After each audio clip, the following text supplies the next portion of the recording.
ఓం శ్రీ గురుభ్యో నమః. శ్రీ మహాగణాధిపతయే నమః. శ్రీమాత్రే నమః.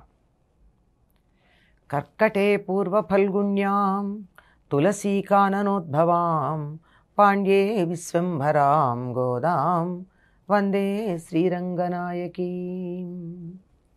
నీళాతుంగస్తనగిరితటీ సుప్తముద్బోధ్య కృష్ణం పారార్జం స్వం శృతిశతశిరసిద్ధమధ్యాపయంతి స్వోచ్ఛిష్టాయాం సృజనిగళితం యా బలాత్కృత్య భుంక్తే గోదా తస్యై నమ ఇదమిదం భూయ ఏవాస్తు భూయః. శ్రీ భూనీలా సమేత గోదారంగనాథ స్వామినే నమః. மார்கழித்திங்கள் மதி நிறைந்த நாளால் நீராடப் போதுவீர் போதுமினோ நேரிழை ஈர் சீர்மல்குமாயிப்பாடிச் செல்வச் சிறுமீர்காள் கூர்வேல் கொடுந்தொழிலன் நந்தகோபன் குமரன் ஏறார்ந்த கண்ணியசோதை இளச்சிங்கம் கார்மேனிச்செங்கண் கதிர் மதியம்போல் முகத்தான் நாராயணனே நமக்கே பஷைதருவான் பாரோர் புகழப் படிந்தேலோ రెంబావాయ్. గోదాదేవి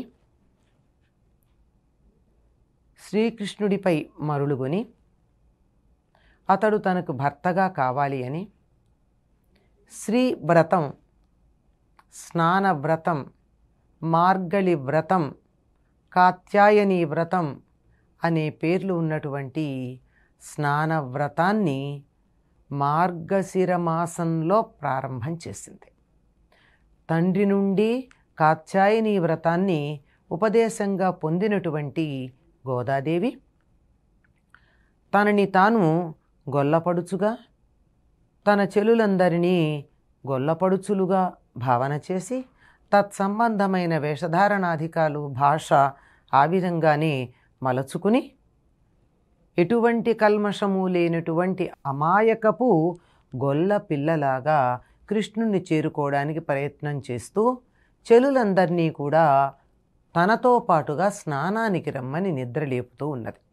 ఎందుకు అంటే గోపికలు చేసినటువంటి కాత్యాయని వ్రతంలో వారు కూడా తొలిజామునే యమునా నదిలో స్నానం చేయడానికి వెళ్ళినట్టుగా మనకి భాగవతం తెలియచెప్తోంది.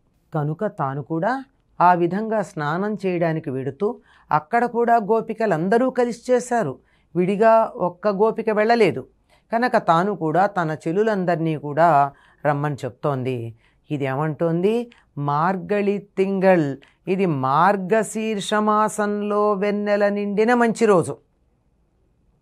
అంటే తమిళ ప్రాంతంలో నెల పూర్ణిమతో ప్రారంభమవుతుంది. మనకి అమావాస్యతో ప్రారంభమై అమావాస్య మర్నాటి నుండి ప్రారంభమై అమావాస్యతో ముగుస్తుంది, పూర్ణిమ మధ్యలో ఉంటుంది. కానీ అక్కడ లెక్క ప్రకారం పూర్ణిమ అయిన మర్నాటి నుండి మొదలయ్యి ఆ తర్వాత కొనసాగుతుంది. ఇది మార్గశిర మాసంలో ఉన్నటువంటి వెన్నెల. ఆ వెన్నెల చాలా బాగుంది, మంచి రోజులు ఇవి అని చెలుల్ని ఏమంటోంది? అందమైన ఆభరణాలు కలిగినటువంటి పడుచులారా. గొల్లలు కూడా ఆనాడు చక్కగా ఆభరణాలు ధరించేవారు. ఇంట్లోనే వస్తుంది మనకి తరువాత. వారు ఆ రకంగా ఆభరణాలు ధరించి మజ్జిగ చేస్తూ ఉంటే, చల్ల చేస్తూ ఉంటే, మదనం చేస్తూ ఉంటే, పెరుగు చిలుకుతూ ఉంటే మెడలో ధరించిన ఆభరణాలు ఒకదానితో ఒకటి ఇలా కొట్టుకుని గల్లు గల్లుమని శబ్దం చేస్తున్నాయని వర్ణిస్తుంది. వారేమీ ఐశ్వర్యానికి లోటున్న వాళ్ళు కాదు. గోవుల్ని పెంచటం అన్నది తమ వృత్తిగా భావించారు తప్ప బతకలేక జీవనోపాధి కోసం గోవులని వారు పెంచడం జరగల. పైగా ఆ రోజుల్లో ధనమంటే గోవులే. ఎక్కువ గోవులు ఎవరికి ఉంటే వారే ఆ మందకి నాయకుడుగా పరిగణించబడుతూ ఉండేవారు.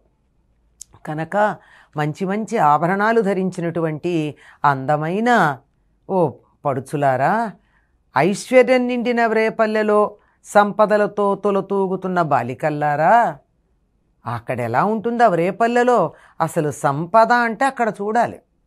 అంత బాగా సంపద ఉంది. ఆ సంపదతో తొలతూగుతున్నారు మీరు. మార్గశిర స్నానం చేయాలని మీకుందా? ఉంటే రండి మీరు నాతో. నీరాడపోదు వీర్, స్నానం చేయడానికి వెడుతున్నాను రండి, మీరంతా నాతో పాటు రండి, ముందు నడవండి. మంచి ఎందుకు మనం స్నానం చేయాలి? ఇంతకుముందు రోజు చెయ్యట్లేదా? ఇళ్లల్లో స్నానం చేయలేదా? మార్గశిర మాసం వచ్చేదాకా వీడు స్నానం చేయకుండా ఉన్నారా? కాదు.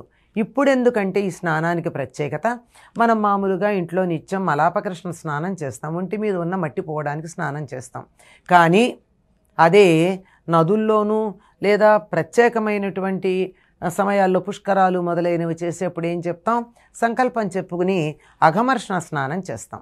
మనమంతా అట్లాగే చేయాలనుకుంటున్నాం. ఎందుకు అంటే మంచి వేలాయుధం దాల్చినటువంటి కృష్ణుడికి ఏ విధమైన ఆపద రాకుండా కాపాడుతున్నటువంటి శ్రీ నందగోపుని యొక్క కుమారుడైన. అంటే నందుడు వేలాయుధం ధరిస్తాడు. ఎందుకు? తన కుమారుడైనటువంటి బాలుడికి, తన కొడుకుకి ఎటువంటి ఆపద రాకుండా చేతిలో ఎప్పుడు ఆయుధం ధరించుంటాడు. అందమైన కండ్లతో అలరారుతున్నటువంటి యశోద, ఆ యశోదకైన బాలసింహం, ఇళైచ్చింగం అంటే చిన్న కొమరు, సింహకిశోరం. ఈయన సింహకిశోరం, ఆవిడ యశోద పెద్ద పెద్ద కళ్ళుండి అందమైన కళ్ళున్నాయి ఆవిడికి. అలా పైగా ఈయన ఎట్లాంటి వాడు? నీలమేఘశ్యాముడు, ఎర్ర తామరల్లాంటి కళ్ళు గలవాడు. ఆ కళ్ళు ఎర్ర తామరల్లా ఉండి ఊరుకున్నాయా? ఒక కన్ను సూర్యుడిలాగాను, ఒక కన్ను చంద్రుడిలాగాను ఆహ్లాదాన్ని ఇవ్వగలుగుతోంది. అంటే ఎల్లప్పుడూ పువ్వులన్నీ విచ్చుకునే ఉంటాయి. ఒక కన్ను చంద్రుడంటే కలువలు విచ్చుకుంటాయి, ఒక కన్ను సూర్యుడంటే తామరలు విచ్చుకుంటాయి. స్వామి చూస్తే కలువలు తామరలు ఒక్కసారి విచ్చుకునే స్థితిలో ఉంటాయి. అటువంటి చక్కని ఆహ్లాదమైనటువంటి కాంతిని ప్రసరింపజేసే దివ్యమైన ముఖమండలం కలిగినటువంటి వాడు ఎవరమ్మా?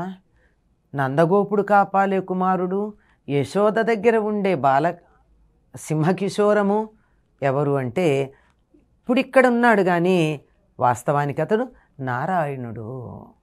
నారాయణనే నమక్కే, అటువంటి నారాయణుడికే మనం నమస్కారం చేస్తాము అని చెప్పి, అతడికి తప్ప మరెవ్వరికీ నమస్కారం చెయ్యమని తెలుసు, అతన్ని మాత్రమే మనం దైవంగా భావించుకుంటాం అని తెలుసు. దైవంగా భావించిన వాళ్ళనే కదా మనం ఏదైనా కావాలని అడుగుతాం. అందరిని అడుగుతామా? అడగం కదా, ఆయన్ని అడుగుతాం.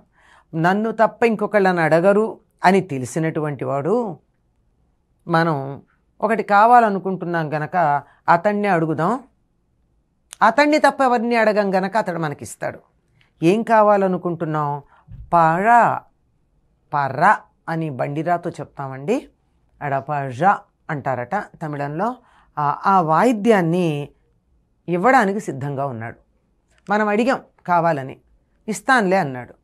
మరి అతని దగ్గరికి వెళ్ళాలి కదా మనం.